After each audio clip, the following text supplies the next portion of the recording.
Ladies and gentlemen, welcome to another video and welcome to a glorious, hot summer's evening here in the UK. Oh, more specifically, the Lake District. Whew. 23 degrees Celsius. And when I was driving down, it hit 24.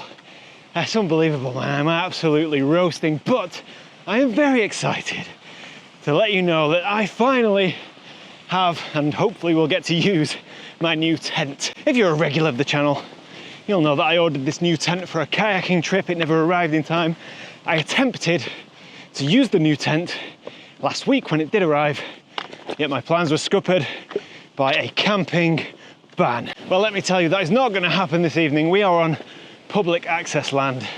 It's beautiful. Got the camera, got the camping gear, glorious weather, a glorious outlook altogether with regards to the forecast. Whew. I think we're on for a good one. So this reservoir is called Smallwater, I believe, and it runs down into Haweswater. We are going up there and to the right, which ultimately will take us to a place called High Street. It's going to be beautiful. There are lots of camping spots and hopefully, fingers crossed, some nice photographic opportunities. Let's see.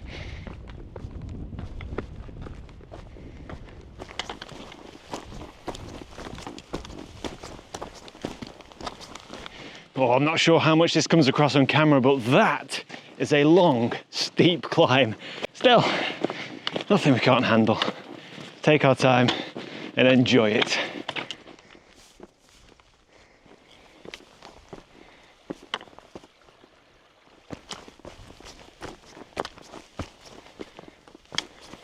Oh, all right, so we have made it up that pass. It was all right, it's just the heat, man, it's so warm.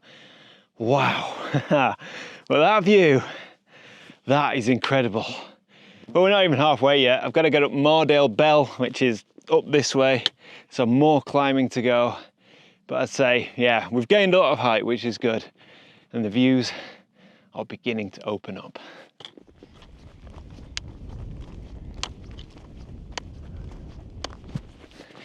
All right, so we have made it to the summit of High Street. We're quite high, actually. It's not called High Street for no reason. 828 meters. So we were up there with the big boys of the Lake District, and it's been a beautiful walk, but more importantly, we need to find somewhere to camp. And then once we find somewhere to camp, we can settle down, maybe think about some photography as the sun begins to set. But this is quite a big plateau. It's quite a big area. So finding a nice level pitch is the easy bit. Finding a vantage point for a photograph, that might be more tricky. I'll have to walk around and see what we find.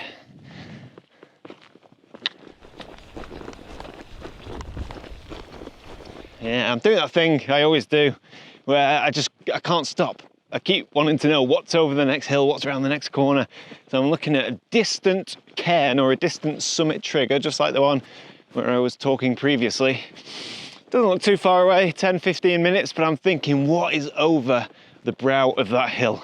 And is there a good camping spot and a better view than what we have here? Roaming the hills of the Lake District, man, there's nothing better.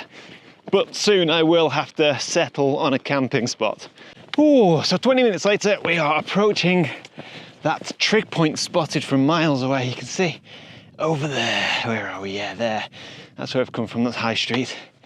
Has it been worth it? I'm just approaching it now. I want to see what the views are because, yeah, I don't know. I've got a picture in my mind's eye. Oh, yeah. Yeah. I think we'll look elsewhere for a photograph. It's all right. It's nice enough. Might get better as the light drops, especially because we've got the 100 to 400 in the bag. Oh, and by the way, this is Thornthwaite Crag, and I believe this is the beacon. Yeah, although the view's not much, this area is really pretty. Right, definitely going to find a campsite. All right, so we're at our camping spot. Let's look at what we've got in the bag. I'm packing fairly lightweight and extra minimal. And of course, I have my new tent, which I'm excited to share with you. So let's see what I've brought with me. In the front pocket, we have an extra layer, which I'm going to put on now because that temperature will drop. Attached to the strap of my rucksack, which is an Osprey Exos 38 litre. Again, a very lightweight pack, great for little trips like this. I have the Nikon Z8 with the 24-70 it's definitely not f2.8, f4, it's the f4 lens. I also have the 100-400, which is a beautiful lens and great in the mountains, especially here in the Lake District.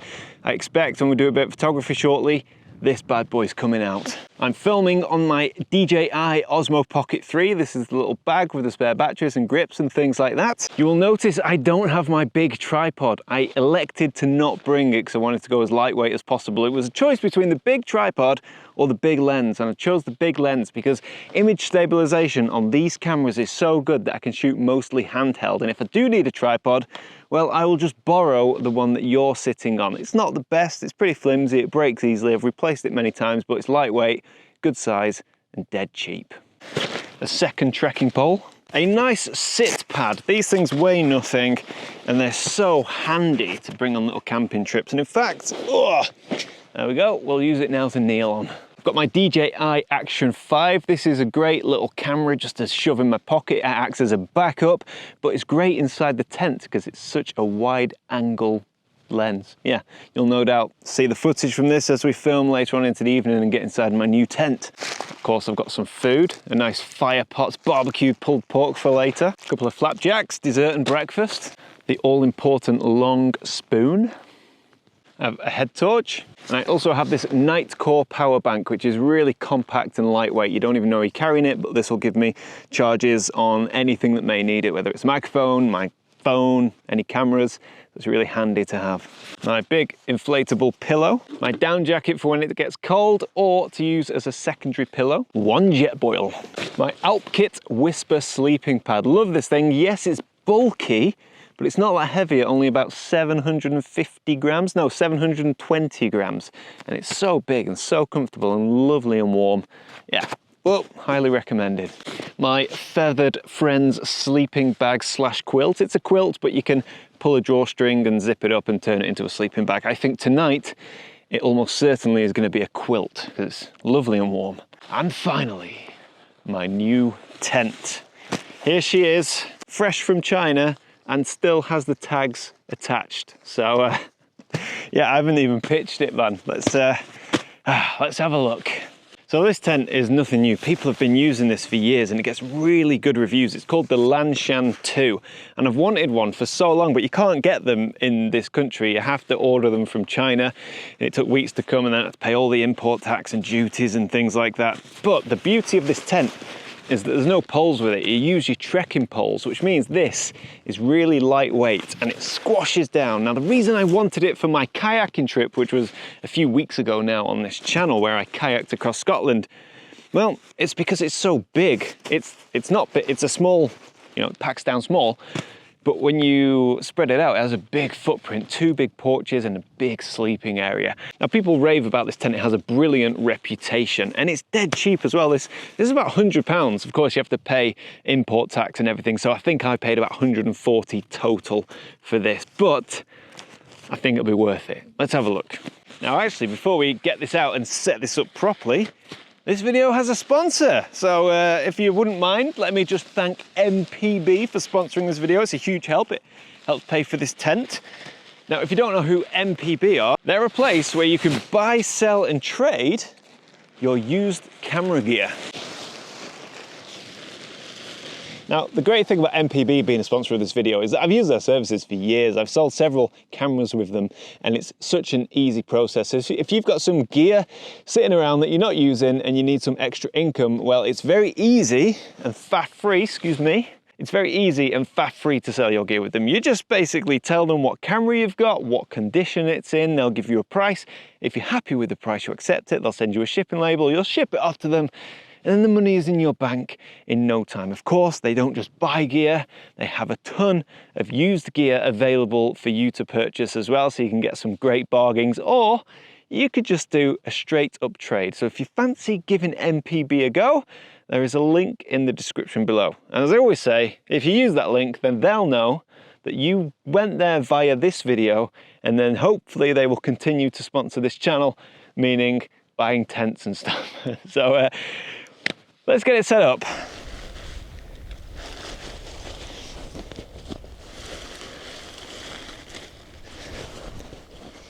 Right, so that is the 4 corners pegged down.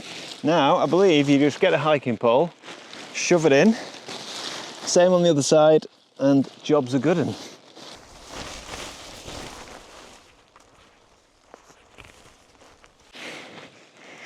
No, no, no, what are you doing? No. Oh, my pegs have come out. Oh dear. It's never a good idea to come camping with a brand new tent having never set it up before. Saying that though, it's not exactly a life and death situation here. It's quite benign, but I'm sure we'll get this sorted. Let's try again. Yeah, totally my fault. Pegged the corners out wrong. Well, we won't need to go into any detail, but there's these yellow cords and they hook onto the tent pegs, not the webbing that the yellow cords are tied to. So my corners are all popping out. Right, here we go. Right, I think we're getting there. Let's get this pegged in.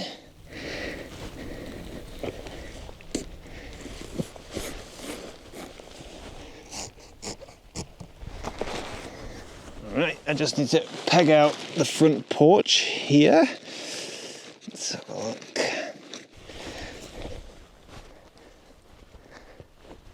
Okay.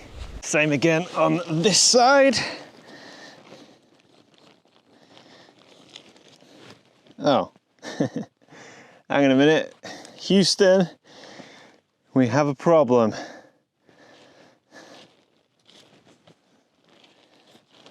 Oh,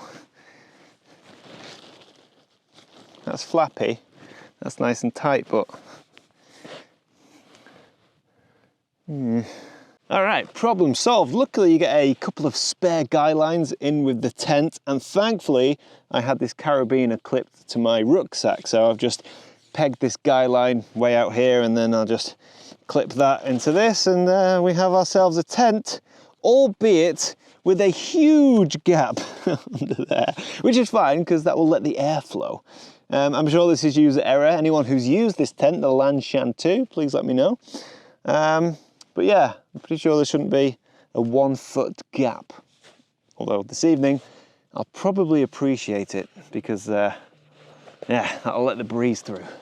All right, let's have a look inside. I'm really excited for this. I think it's got two entrances, and this is my chosen entrance because of that wonderful view, which I think is gonna be my photograph later on. Let's get this rolled up. Test of a good tent is if the doors stay rolled up. Let's have a look in here. Well, it looks nice and spacious.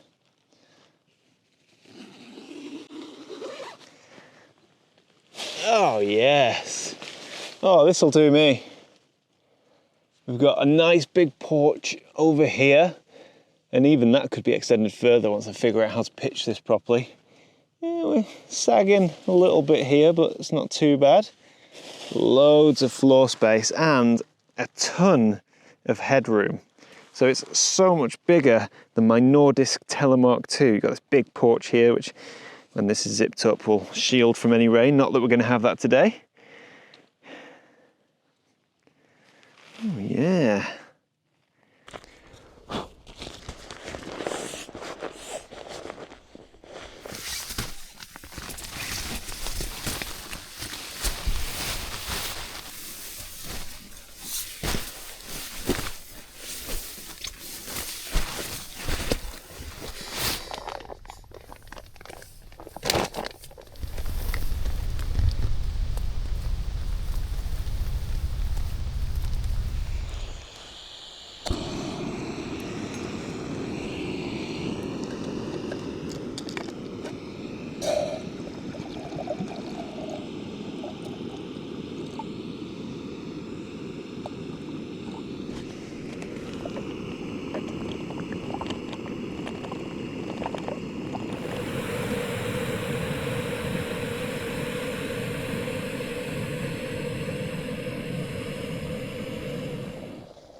All right, well, my tea is cooking in its pouch. I thought I'd take advantage of the downtime of waiting for the food to cook, and this beautiful light is 3 minutes to 9 in the evening. The sun is nice and low and it's raking across the landscape, and we have this beautiful stone wall leading down the valley towards this beautiful, well, a classic lakeland view. It's absolutely gorgeous. Just a hint of Ullswater in the distance. Ullswater is a big lake in the Lake District. It's just poking out. A lovely beck leading down in the distance. Lots of detail, but this stone wall is really what's doing it for me. And I reckon there's a shot here. Now, I am shooting into the sun, which is a bit frustrating. It's basically impossible for me to shield the sun, well, shield the lens from the sun. So there's going to be lens flares, there's going to be some annoying little spots, but we can clean that up in Photoshop. I think this is worth it, especially with this wonderful stone wall. I'm shooting this 16:9 composition as the wall just kind of dominates the frame and leads you in down towards that distant valley.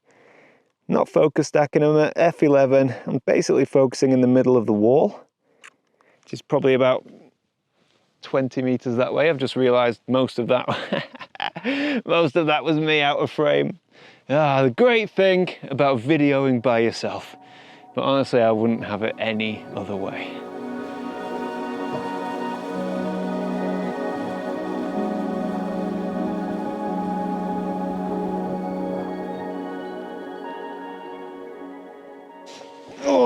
So first shot of the evening done.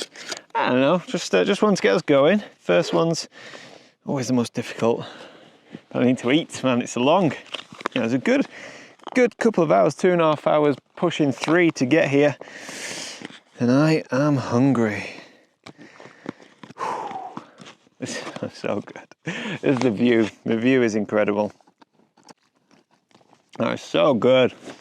What a wonderful view. Lovely and warm, no wind, compositions surrounding us. Yeah, I think we're gonna have a nice evening this evening, and hopefully a good night's sleep as well. Oh, so after a lovely dinner, I decided to come back and just reshoot that shot that I photographed before, because the sun is just cresting on the horizon, so the light's really soft. Now, everything's more or less the same, but I changed my aperture to f22, which is something I seldom do, but I was having so much trouble with the light coming into the lens, and this 24-70 f4, man, the lens flare is so ugly, it's horrible. So I thought if I got to stop down to f22, then I'll get that classic sun star just as the light is dropping, or just as the sun is dropping below the horizon. Seems to be working.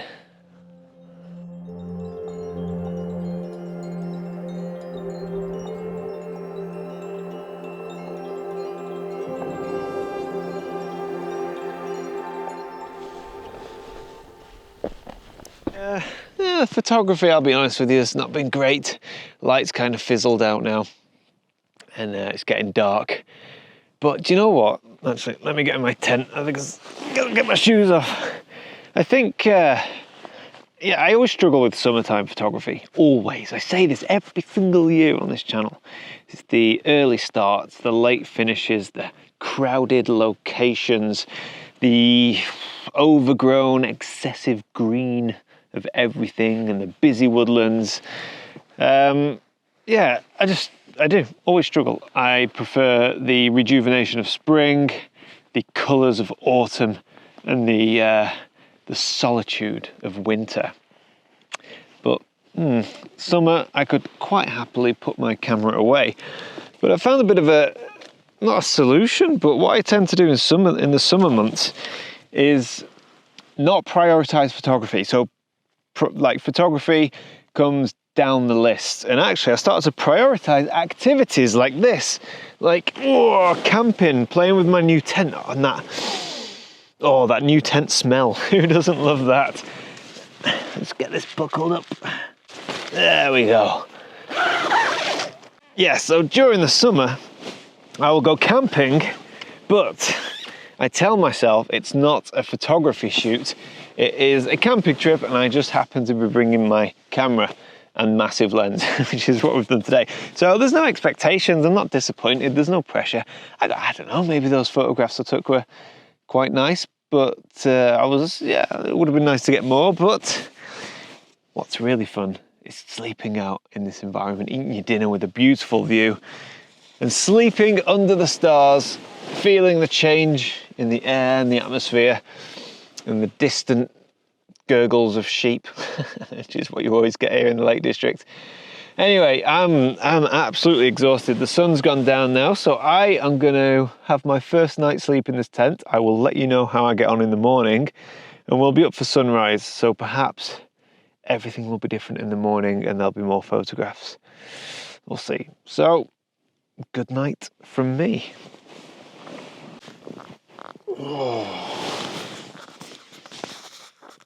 Well, good morning, everybody. Good morning.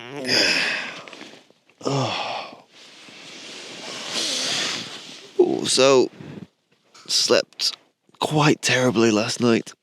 Yeah, just some really weird dreams, and I made an awful mistake I will never make again.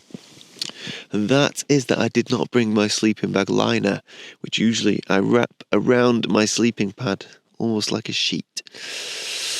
Yeah, I didn't do that. As you can see, I'm just on the bed, and it's so slippy. The combination of this sleeping pad and this sleeping bag is just like, it's not even funny. I just begin like slip sliding everywhere. Every 10 minutes I'm off the mattress and have to get back on. It's funny. Anyway, I didn't sleep well, but what I did quite enjoy was the fact that you get a view underneath the tent out into the hills. So I can lay here in bed with a gorgeous view. And it never really gets dark, so you can always see what's going on outside. Other than that, though, the tent has performed beautifully. No condensation. It's still standing. Lots of space. The only issue is the sliding around.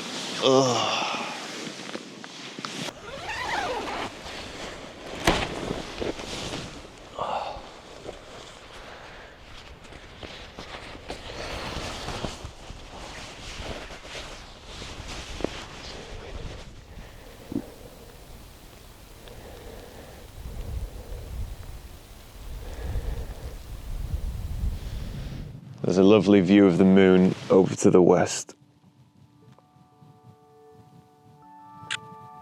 Little pockets of cloud in the valley as well.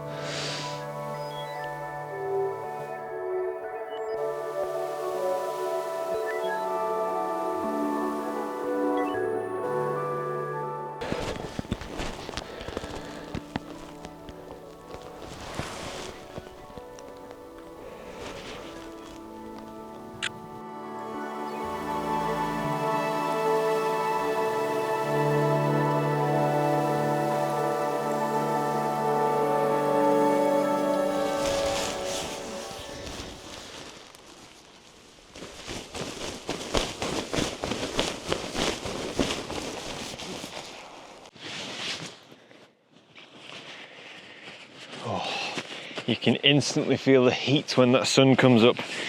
So I want to get out of here and back to the car before that sun gets too high, because I will burn to a crisp. Well, that's us all packed away, and nobody would ever know that we've been here. Now I've got a long slog back to the car, but if you've enjoyed this little outing with my new tent, please do give the video a like. Let me know your thoughts on the video in the comments below. And if you haven't already, please do subscribe, and I will see you guys next time.